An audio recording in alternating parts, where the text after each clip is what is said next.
Sepkil qizga uylanaman. Mol boqsak ham nima qildi endi bizga? Yoz bo'lmasa kuzda aniq uylanaman.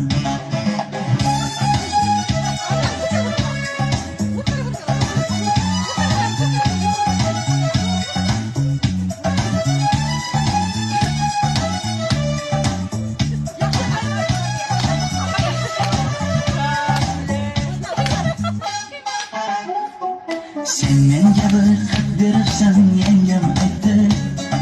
Kel birdan gal gaplashaylik, abid aytdi. Meni senga mos emas deb jumlar aytdi.